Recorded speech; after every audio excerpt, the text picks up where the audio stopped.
Hello friends, welcome back to my channel. Start करते हैं आज की वीडियो स्टार्ट करने से पहले एक बात बताना चाहूँगी।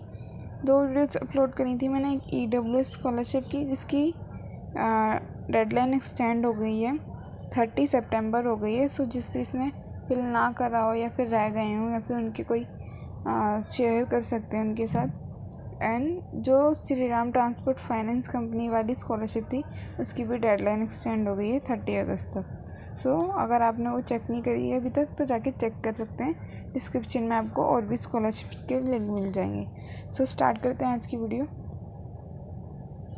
हमेशा की तरह हम 8 स्टेप्स में डिस्कस करने वाले हैं। सब कुछ डिस्कस करेंगे। नेम, दे कौन रहा है, ये स्कॉलरशिप एलिजिबिलिटी क्या मांगी गई है, स्कॉलरशिप का अमाउंट क्या है, डॉक्यूमेंट्स क्या चाहिए, अप्लाई कैसे करना है एंड सिलेक्शन का क्राइटेरिया क्या होगा।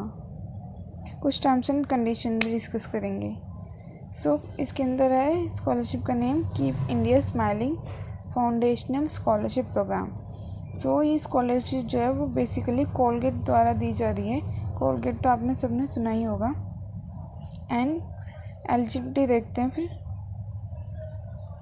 वो इज़ ऑफरिंग, दे कौन रहा है scholarship. Keep India smiling foundational scholarship programmes aims to provide foundational support to individuals who are deserving and meritorious but may lack of resources to pursue their dreams।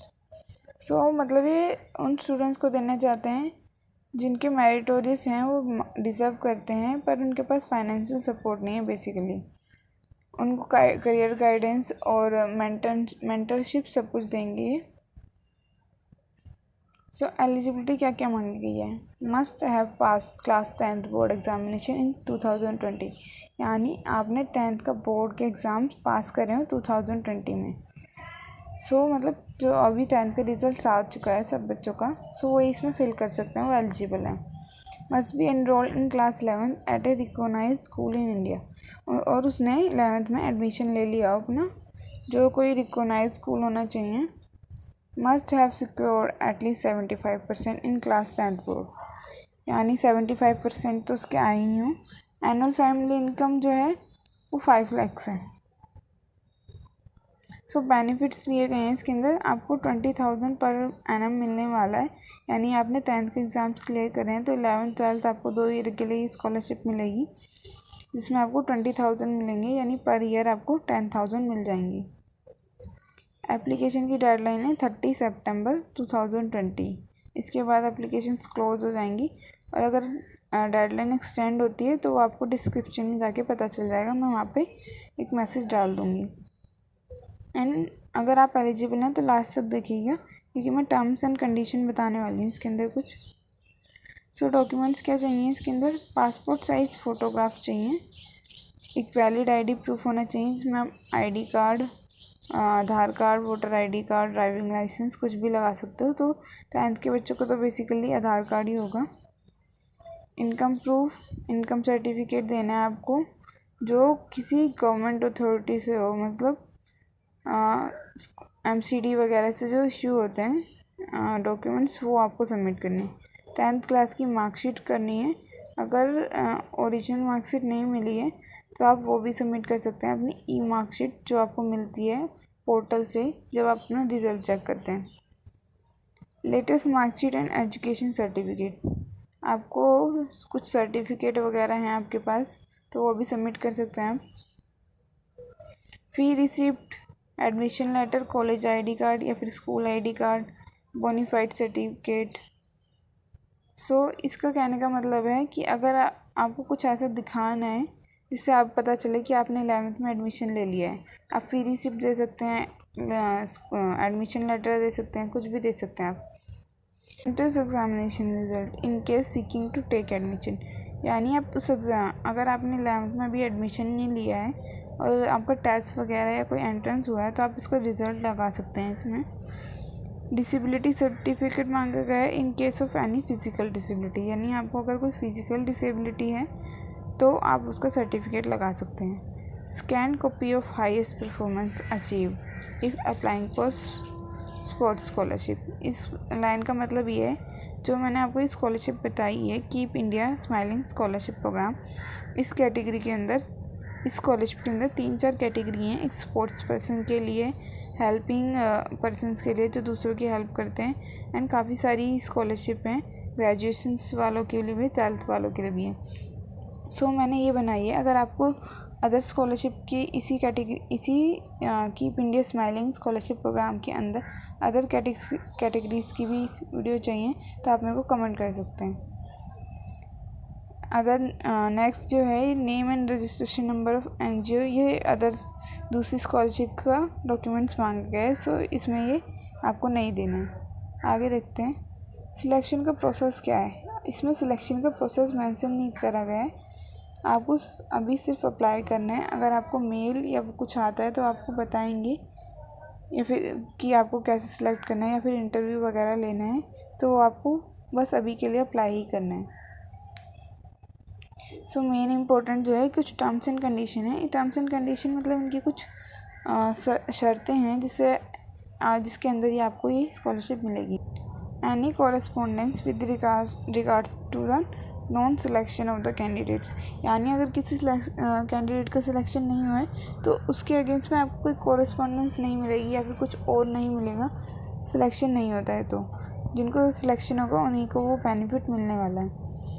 Upon successful selection for the scholarship programme, candidate individual will be approached by Colgate technology implementation partner. So अगर आपका selection होता है तो आपको individually approach करा जाएगा Colgate द्वारा या फिर उनके किसी भी पार्टनर द्वारा। Relevant supporting documents will be required before on और after allocation of the applicable scholarship amount, यानी जो सपोर्टिंग डॉक्यूमेंट्स है जो मैंने आपको पहले बताए वो आपको चाहिए पहले भी जब आप सबमिट कर रहे हैं और बाद में भी दिखाने के लिए। The scholarship programme for specific category will be strictly for the duration mention for the respective category, यानी कि जो स्कॉलरशिप है वो एक फिक्स ड्यूरेशन के लिए जो मेंशन की गई है उस कैटेगरी में। जैसे मैंने बताया था बहुत सारी कैटेगरीज हैं, तो उस कैटेगरीज में फिक्स ड्यूरेशन के लिए जैसे 2 years का मैंने उसमें बताया था। Colgate holds the right to perform internal due diligence for verified documents uploaded by the candidates, यानी कोलगेट अपना टाइम ले सकती है जितना वो चाहे ताकि वो वेरीफाई कर सके कि आपने जो डॉक्यूमेंट सबमिट करे हैं वो सही हैं या नहीं है। नेक्स्ट है Colgate reserve the rights in its sole description to fullest extent permitted by law to reject और डिस्क्वालीफाई एनी एप्लीकेशन, यानी वो किसी की एप्लीकेशन को रिजेक्ट और डिस्क्वालीफाई कर सकती है subject to any written directions from a regulatory authority to modify, suspend, terminate और कैंसिल द स्कॉलरशिप, यानी उनके पास ये भी राइट है कि वो मॉडिफाई कर दें स्कॉलरशिप को या कैंसिल कर दें स्कॉलरशिप को या टर्मिनेट कर दें। सो ना अप्लाई करने से अच्छा तो आप अप्लाई कर दें। बाकी अगर उनको कुछ लगेगा कि आपने डॉक्यूमेंट्स अपलोड ढंग से नहीं करें सो आपकी एप्लीकेशन रिजेक्ट हो सकती है या फिर वो खुद से भी टर्मिनेट कर सकते हैं। To change the programme based learning as appropriate. So next देखते हैं, इसमें कुछ नहीं है अब। If at any point of the time during the period of scholarship or even later it is found that any of the particulars mentioned in the form were false and or misleading or that the candidate has fully suppressed, यानी कहने का मतलब है कि अगर किसी भी stage पर उन्हें ऐसा लगता है कि आपने जो फॉर्म में कुछ मेंशन करा है या डॉक्यूमेंट्स अपलोड करें वो मिसलीड करने के लिए या सप्रेस करने के लिए मटेरियल्स या फैक्ट्स को, तो वो आपकी स्कॉलरशिप को कैंसिल कर देंगे और अगर आपको दी भी गई है तो विड्रॉ कर लेंगे।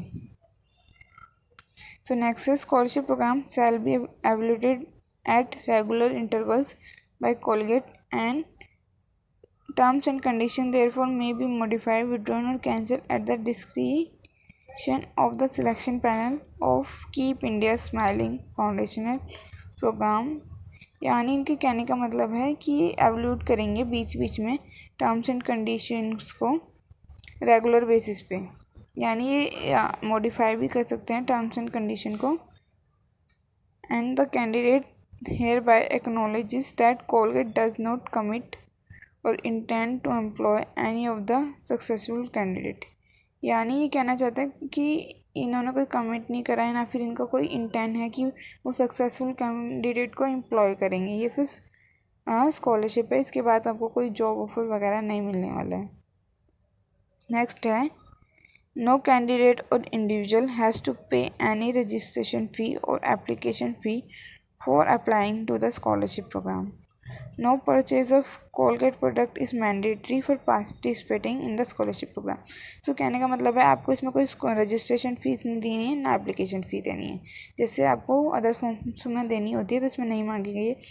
और अदर कॉम्पिटिशन जो होते हैं जिसमें कोई कहता है कि हमारा प्रोडक्ट खरीदो, उसमें कोड वगैरह होगा, तो इसमें भी नहीं है। इन्होंने साफ मना करा है कि कोई ज़रूरत नहीं है आपको, no purchase of Colgate product is mandatory, यानी आपको स्कॉलरशिप में पार्टिसिपेट करना है तो मैंडेटरी नहीं है कि आप कोलगेट का कोई प्रोडक्ट खरीदो।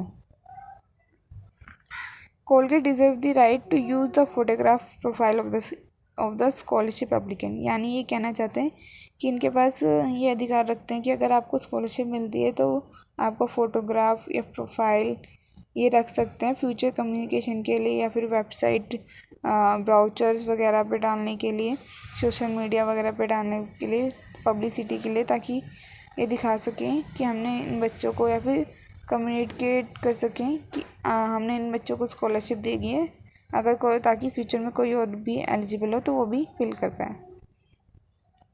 Colgate would not be liable or held responsible for any lack or lapse in any communication on account of failure or delay by internet, यानी ये कहना चाहते हैं अगर कोई फेलियर होता है कम्युनिकेशन में या फिर कोई लैक हो जाता है तो इसके लिए रिस्पॉन्सिबल नहीं होंगे।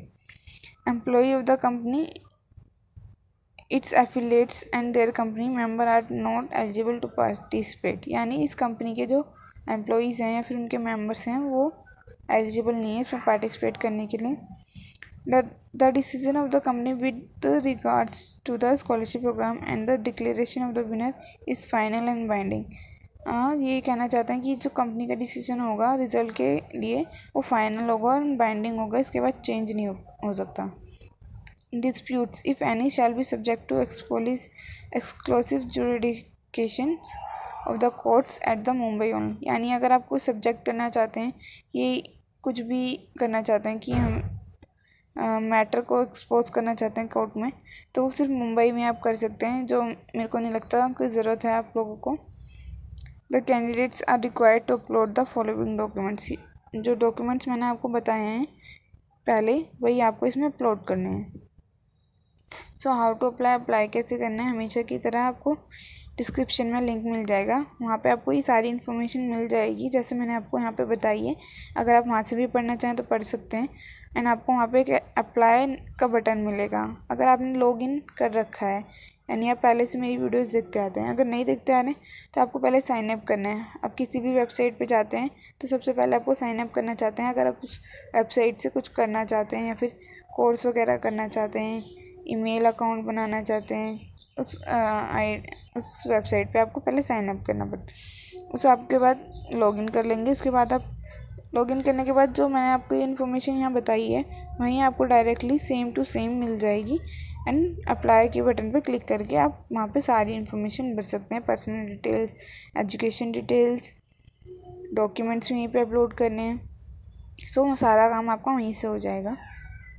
So thanks for watching. अगर आपको वीडियो अच्छी लगी हो तो लाइक कर देना, एंड अभी तक चैनल को सब्सक्राइब नहीं करा तो सब्सक्राइब कर देना।